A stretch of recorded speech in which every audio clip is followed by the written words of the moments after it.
کل جو آپ نے ایک جواب دیا تھا اس کے حوالے سے، کل ایک سوال کے جو آپ نے جواب دیا تھا اس کو ایکسپلین کر دیں. آپ نے رمضان کے حوالے سے فرمایا تھا کہ اگر پوری کمیونٹی کا کوئی مسئلہ درپیش ہو تو وہ آپس کی رضامندی سے پورا رمضان کا مہینہ شفٹ کر سکتے ہیں. اس کے لیے آپ نے قرآن کا حوالہ بھی دیا تھا.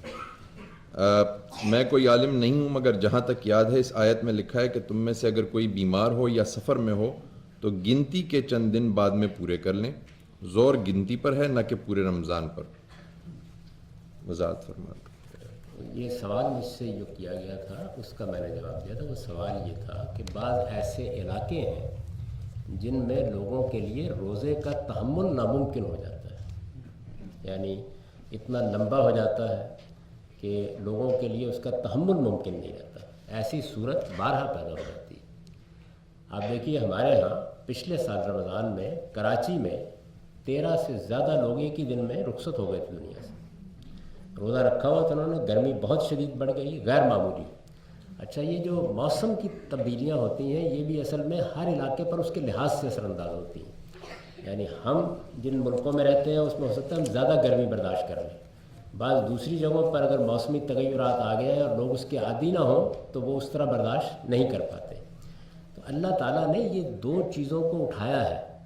قرآن کا طریقہ یہ ہے کہ وہ جب بھی کوئی حکم بیان کرتا ہے تو وہ کبھی اس کو جنرلائز کر کے نہیں بیان کرتا بلکہ کوئی ایک مثالی چیز اٹھا لیتا ہے. میں اس کو آپ کو سمجھانے کے لیے بتاتا ہوں. مثلا یہ دیکھیے کہ قرآن مجید کے الفاظ یہ ہے کہ انما الخمر والمیسر رجس من عمل الشیطان. شراب کے بارے میں کہا ہے کہ یہ ایک گندا شیطانی کام ہے، اس سے اپنے آپ کو بچاؤ، یہ تمہاری عقل کو معطل کر دے گا. اب اس میں جو لفظ استعمال ہوا ہے وہ کیا لفظ ہے؟ خمر. خمر انگور کی شراب کو کہتے ہیں.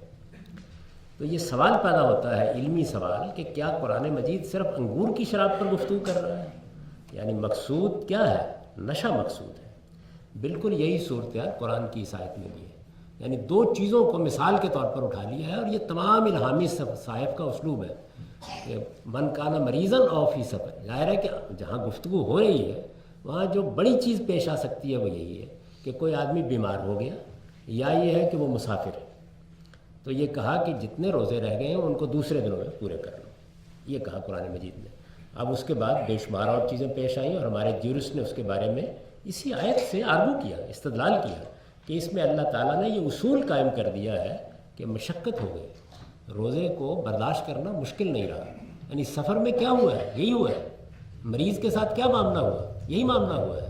تو اس کو انہوں نے سامنے رکھ کر مثال کے طور پر یہ بتایا کہ اگر کوئی عورت اپنے بچے کو دودھ پلاتی، 2 سال تک کم و بیش خواتین دودھ پلاتی تھی، تو وہ پورے رمضان کو مؤخر کر رہے ہیں. یہ آج سے 12 صدی پہلے وہ بتا چکے. اس کو سامنے رکھ کر میں نے یہ بات کہی تھی کہ اگر کسی جگہ ایسی صورت پیدا ہوتی ہے تو پہلی چیز تو یہ ہے کہ انفرادی طور پر پیدا ہو سکتی ہے. مثلا یہاں روزہ 19 گھنٹے کا، 20 گھنٹے کا، 21 گھنٹے کا ہو گیا، عام طور پر روک رکھ لیتے ہیں. کچھ لوگ نہیں رکھ پاتے عمر کے لحاظ سے، طبیعت کے لحاظ سے. تو اللہ تعالیٰ نے یہ اجازت دی ہے کہ فعدۃ من ایام اخر، جو روزے چھوٹ گئے ہوں وہ دوسرے دنوں میں ان کو پورا کر لیں. یعنی کسی ایسے موسم میں پورے کر لیں جس میں روزہ چھوٹا ہو جائے، اس کا تحمل آسان ہو جائے. یہ اصول ہوا. اسی کے ذہن میں نے عرض کیا تھا کہ اگر کسی جگہ پر پوری کی پوری کمیونٹی کے لیے یہ مسئلہ پیدا ہو جائے تو کمیونٹی بھی یہی فیصلہ کر سکتی ہے. یہ اللہ تعالیٰ کی دی ہوئی اجازت ہے، اس کو میں نے بیان کر دیا اور یہ بڑی وضاحت سے قرآن مجید نے خود کہہ دی ہے. اس میں یہ نہیں کہا گیا کہ اگر 2 روزے چھوٹ جائیں تو پورے کر سکتے ہو. گنتی کے الفاظ نہیں ہیں. یہ کہا گیا ہے کہ جو روزے چھوٹ جائیں ان کی گنتی پوری کر لو. 2 تو 2، 3 تو 3، اور سارے چھوٹ گئے سارے. تو اس وجہ سے اللہ تعالیٰ نے یہ اس مسئلے کا حل لکھ دیا ہے اپنی کتاب میں. اور قرآن مجید کے تمام احکام جو ہے اس کی علت اس کے سبب پر مبنی ہوتے ہیں. چنانچہ ہر نشے کو روکا جائے گا، یہ بحث نہیں کی جائے گی کہ قرآن نے تو انگور کی شراب کہا ہے. اسی طرح ہر مشقت میں رعایت دی جائے گی، یہ نہیں کہا جائے گا کہ قرآن نے تو مریض اور مسافر کا لفظ استعمال کیا. وہ مشقت ایک حاملہ عورت کو پیش آ سکتی ہے، وہ ایک دودھ پلانے والی عورت کو پیش آ سکتی ہے، وہ کسی بوڑھے آدمی کو پیش آ سکتی ہے، وہ کسی آئل فیلڈ میں مشقت کرنے والے ایک مزدور کو پیش آ سکتی ہے. کوئی بھی مشقت پیش آ جائے، وہ پوری کمیونٹی کو پیش آ جائے، وہ ایک فرد کو پیش آ جائے، خدا تعالیٰ نے خود فرما دیا ہے کہ فعدۃ من ایام اخر، آپ روزوں کو دوسری جگہ شفٹ کریں۔ یہ اللہ تعالیٰ کے الفاظ ہیں جن کو میں نے کہا۔